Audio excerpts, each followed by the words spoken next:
ठीक है। दूसरा ये कि आप कानूनी लड़ाई लड़िए, प्लीज इस बात पे नहीं, सरकारें आती जाती रहती, इससे पहले उर्दू गेट पे करा घपला जी, वो था बीएमआ गेट पे, आप ही आए थे फोर्स लेके आए, उसमें क्या वो नहीं था कानून, क्या कानून नहीं था? सारे इशू पर बात करने को कोई नहीं, सीओ साहब नहीं है, कोई फोरम सीओ साहब, सारी चीजें चुनाव में होनी है, रिकॉर्ड की बात क्या पता, चुनाव आयोग करेगा निष्पक्ष चुनाव है। पर मेरा कहना ये कि कानून नहीं ले रहे, बिल्कुल कानून है, ठीक है। इसी बिंदु की बात हो रही है और किसी बिंदु की बात नहीं हो रही है, हम भी इसी बिंदु पे कर रहे हैं, कोई चुनावी भाषण नहीं कर रहे हैं, लेकिन जो अधिकार कानून ने आपको दिया है वो अधिकार इस जनता को भी दिया, कानून दिया ही नहीं दिया, मानते नहीं मानते हैं।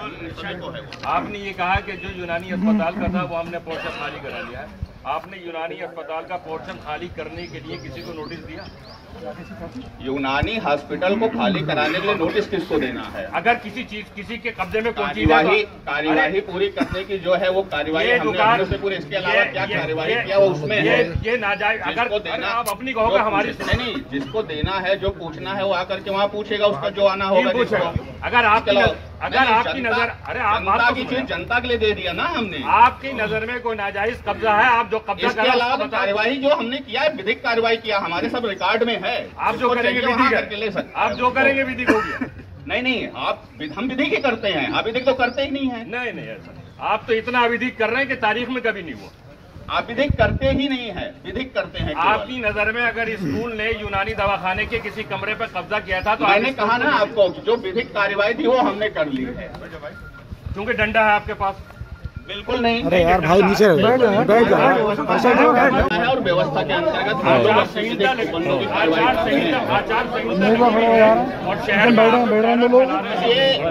ये हमने बता दिया है करने के लिए आप लोगों को, ठीक है, और अनुरोध है आप लोगों से, अपील हमारी बात सुनिए, हम आपकी बात सुन रहे थे, हमारी बात सुनिए, आपकी बात सुनिए सारी, हमारी भी सुनिए। ये पूरी इमारत लीज पर सरकारी जानकारी हम बता रहे हैं, आपको कागज सालों में बदल जाएगी। दूसरी बात आपका साइन है उसमें लिस्ट पे नहीं, आपका लिस्ट पे साइन है, जिसका साइन हो कागज नहीं, जिनका लिस्ट पर साइन है उनसे जरा बात कर लीजिए। जब आपका लिस्ट पे साइन नहीं तो हमसे अस्पताल की जो इमारत थी, ये 16 साल के सामने जो है वो नया अस्पताल बनवा लिया, ये नहीं कि लोगों को दे दिए, उसका इशू नहीं है। आप कह रहे हो कि पूरी यूनानी अस्पताल का बता रहे हैं, आप यूनानी अस्पताल का बता रहे हैं। अरे भाई वो बात नहीं है, मैं उर्दू गेट की बात नहीं कर रहा, मैं यूनानी अस्पताल की बात कर रहा हूं। मैं समझ रहा हूँ, आपकी बात मैं समझ रहा हूँ। अगर लिस्ट पर आपका साइन नहीं है तो आप कॉन्फिडेंटली ये नहीं कह सकते कि पूरी बिल्डिंग लिस्ट पे है। जिनका साइन है आप कागज दिखा दीजिए, हम आप कागज दिखा दीजिए, कागज दिखा देंगे, बिल्कुल दिखाइए, इसके बाद बात हो जाएगी।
यूनानी हॉस्पिटल की बात कर रहे हैं, जो यूनानी हॉस्पिटल की है उसको खाली करा के डॉक्टर साहब जो हैं यूनानी हॉस्पिटल उनको दे दिया गया। तो क्या यूनानी हॉस्पिटल पे रामपुर पब्लिक स्कूल वालों ने कब्जा कर रखा था? यूनानी हॉस्पिटल की बिल्डिंग जो यहाँ अंदर कमरे थे उसी पर कब्जा था, उसी को खाली, उतना पोर्शन खाली करा। किसने कर रखा था ये कब्जा? रामपुर पब्लिक स्कूल चल रहा था जो, उन्हीं का। तो कोई कार्रवाई हुई है? ये कार्रवाई तो हो रही है। नहीं, उनके खिलाफ जिन्होंने इतने दिन तक कब्जा कर रखा, वो ऑलरेडी पहले ही हो गया FIR। किस किस के नाम FIR? कितने लोग अज्ञात में है अभी वो, कितने लोग हैं सर यहाँ पर? कुछ अज्ञात में है सर, कुछ सफाई यहाँ पर विरोध कर रहे हैं, सड़कों पर बैठे हैं। वो एक 44 लगी है, कुछ कार्रवाई होगी? वो अलग बिंदु है यहाँ से करने के लिए। इसके अलावा जो 144 की कार्रवाई है वो अपनी कार्रवाई अलग से चलेगी। जैसे कि स्वाट टांडा को संवेदनशील घोषित कर दिया, रामपुर को संवेदनशील घोषित कर दिया, मुसलमान वोट डालने के लिए निकले। अरे आजम खान साहब तो कई बार से कह रहे हैं मुसलमानों का वोट का अधिकारी खत्म कर दो। क्या करें, लड़ाई खत्म हो जाएगी। क्या करें? कहा था अब्दुल्ला आजम खान साहब ने, एक ही रास्ता बचाया हम लोगों के पास, या तो सब भारतीय जनता पार्टी में शामिल हो जाए या सब लोग हिंदू बन जाए। ये रास्ता बचाए हमारे पास। संभव है क्या इतने बुरे अधिकारियों के बीच निष्पक्ष चुनाव संभव है? और मैं तो ये समझता हूँ चुनाव ही न होने की कोशिश है कि किसी तरह रामपुर में ऐसे खूनी हालात पैदा कर दिए जाए, ऐसे बुरे हालात पैदा कर दिए जाए। आज भी अनडिक्लेयर्ड कर्फ्यू था, जिस दिन गेट गिराया है उस दिन भी अनडिक्लेयर्ड कर्फ्यू था, जिस दिन आरपीएस किट्स की दीवार गिराने गए थे उस दिन भी अनडिक्लेयर्ड कर्फ्यू था। और एक ऐसा अधिकारी कि 14 तारीख को हाई कोर्ट में बहस होना है इन्हीं सारे मुद्दों को लेकर, एक रिट आज लगी हुई है, कोई डर नहीं है उसे माननीय उच्च न्यायालय का, कोई डर नहीं। उसने इतना इंतजार भी नहीं किया, जबकि नोटिसेस इश्यू हो चुके हैं, सारे लोग पार्टी बनाए जा चुके हैं। जब हम भी ये सोचकर सब्र कर लेते हैं जब सुप्रीम कोर्ट के 5 जज प्रेस कॉन्फ्रेंस करके ये कहें कि हम असहाय हैं और अपना मुकदमा जनता की अदालत में रख रहे हैं, तो हाई कोर्ट तो सुप्रीम कोर्ट से छूटी है। लेकिन एक बात जो सबसे ज्यादा अहम है कि क्या यही वक्त मुनासिब था इन सब कामों के लिए? क्या यही वक्त चुनाव घोषित होने के बाद? ये लीज तो हमारे पास ट्रस्ट के पास बहुत पुरानी है, ये इमारत तो बहुत पुरानी है, 2 साल से 3 साल से, बल्कि यहां बच्चों का, मासूम बच्चों का, दूध पीते बच्चों का स्कूल चल रहा है।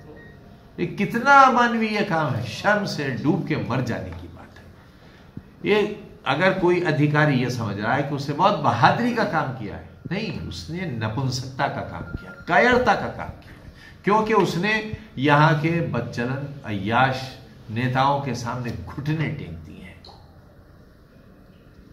अब जाहिर है हिस्सेदार हुए होंगे कुछ चीजों के, घुटने टेक दिए। ये मौका जब 1-1.5 महीना चुनाव होने में रह गया है, पोलिंग हो, क्या किसी भी उत्तर प्रदेश में कहीं भी ऐसी मिसाल है इस तरह की? ऐसे मौकों पर तो जिला प्रशासन चीजों को टालता है कि नहीं भाई, सब कोई डिस्प्यूट हो गया, हंगामा हो गया तो चुनाव प्रभावित होगा, इलेक्शन कमीशन को हम क्या जवाब। अब इन चीज़ों को लेकर आप काफ़ी दिन से ये बात कह रहे हैं कि रामपुर में चुनाव निष्पक्ष नहीं होगा, तो क्या आप चुनाव आयोग को, आपके माध्यम से हम चुनाव आयोग से विनती कर रहे हैं, उन तक बात पहुंचा रहे हैं और चुनाव आयोग को हम ये सारी बातें लिख कर दिया है। और ये जो प्रशासन का रवैया, इसको लेकर आप कोर्ट में भी जाएंगे? क्योंकि बिना किसी, कोर्ट पे तो है ही, 14 तारीख को है, आज एक रिट, आज बहस हो रही है, आज भी है, सब 2 बजे बहस होना थी। आप सर हमें भी जवाब नहीं दे पा रहे। हमने पूछा था कि बिना किसी नोटिस के आप यहाँ पर आ गए। हाँ, उसी को तो हम कह रहे हैं कि अगर आपको कोई भी सिविल मामलात में मसलन आप ये कहें कि साहब ये आपने गलत कब्जा कर रखा है, तो आप उसके लिए हमें नोटिस देंगे, हम साबित करेंगे कि ये हमारा कब्जा गलत है या सही है। हमारे पास 99 साल की लीज है, हमारे पास उसके बाद के भी आदेश हैं, लेकिन वो हम आपको नहीं दिखाएंगे, वो अदालत को दिखाएंगे।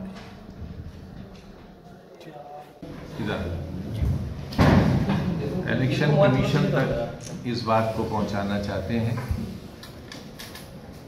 कि रामपुर का चुनाव निष्पक्ष नहीं होगा, और जो माहौल है इस वक्त रामपुर में, जिस तरह की गैर कानूनी कार्रवाइयां की जा रही हैं और जितनी दहशत पैदा की जा रही है, और मुसलसल इस बात की कोशिश है कि किसी तरह जनता के बीच, समाजवादी पार्टी के बीच अधिकारियों का और पुलिस का टकराव हो जाए। ये पहला वाकया नहीं है जब रामपुर में अनडिक्लेयर्ड कर्फ्यू है, महिलाओं को के साथ अभद्र व्यवहार किया गया है, स्कूल के 5-5 साल के बच्चों को घसीटकर कमरों से निकाला गया है। ये गैर कानूनी तो है ही, हद दर्जे का अमानवीय बर्ताव है। हम इसकी निंदा करते हैं और हम बहुत बच रहे हैं कि दंगा ना हो, हम बहुत बच रहे हैं कि चुनाव हो जाए, लेकिन ऐसे हालात में एक ऐसा जिलाधिकारी, एक ऐसा एडीएम, एक ऐसा एसडीएम, एक ऐसा सिटी मजिस्ट्रेट जिसे भेजा ही इन कामों के लिए गया है, और 2 दिन के अंदर सारे ऐब निकल आए। उर्दू गेट गिरा दिया गया, यूनिवर्सिटी के बिजली घर की दीवार गिरा दी गई, आरपीएस किड्स की दीवार गिराने पहुंचे थे, फिर आज जबरन आरपीएस की इमारत पर कब्जा लिया गया है। अगर इस कब्जे में कहीं कोई शिकायत थी जिलाधिकारी को या सरकार को या किसी चरित्रहीन भाजपा के नेता को, तो उसका एक प्रोसीजर है। सिविल की कार्रवाइयों में क्रिमिनल प्रोसीडिंग्स को शामिल नहीं किया जा सकता। किसी को फांसी के तख्ते पर नहीं लटकाया जाना है।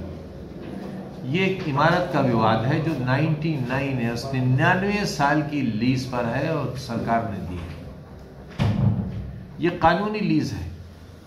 अगर इसमें कुछ समझना या बताना है या समझाना है तो उसका अपना एक प्रोसीजर है। उन्हें नोटिस देना चाहिए था, ट्रस्ट को, डायरेक्टर को, हमारे एजुकेशन के, उन्हें नोटिस देना चाहिए था। हमारी तरफ से उसका जवाब दिया जाता। आप अगर जवाब से मुतमईन न होते तो आप कार्रवाई करने में, यानी कि फौरन बाद जिलाधिकारी साहब ने फौरन अपनी मर्जी का एडीएम लेकर आए, जो आया था उसे 1 दिन के अंदर हटा दिया। अपनी मर्जी का एसडीएम लेकर आए, 3 घंटे के अंदर एसडीएम हटा दिया, 2 घंटे के अंदर सिटी मजिस्ट्रेट हटा दिया, डीएम, एडीएम, एसडीएम, सदर, सिटी मजिस्ट्रेट, और 2 दिन के अंदर आकर साहब उन्होंने तहलका मचा दिया। स्कूल चल रहा था सर उस दौरान जब ये प्रशासन, हाँ, स्कूल, बच्चों का स्कूल लगा हुआ था, सबको निकाल के बाहर पकड़ के बच्चों को निकाल, आजम भाई चोरों की तरह, और कभी इस तरह दहशत फैलाकर, मैं समझता हूँ ऐसे रामपुर का चुनाव बहुत प्रभावित होगा। और ये बिल्कुल तय है कि ये ठान ली है कि रामपुर को लहू से नहाना है। जाहिर है कमज़ोर लोग हैं, हम अल्पसंख्यक हैं, किराएदार हैं अपने ही वतन में, आरएसएस की भाषा में हम नंबर 2 के शहरी हैं, लिहाजा हमारे साथ जो भी बर्ताव किया जाए वो कम है।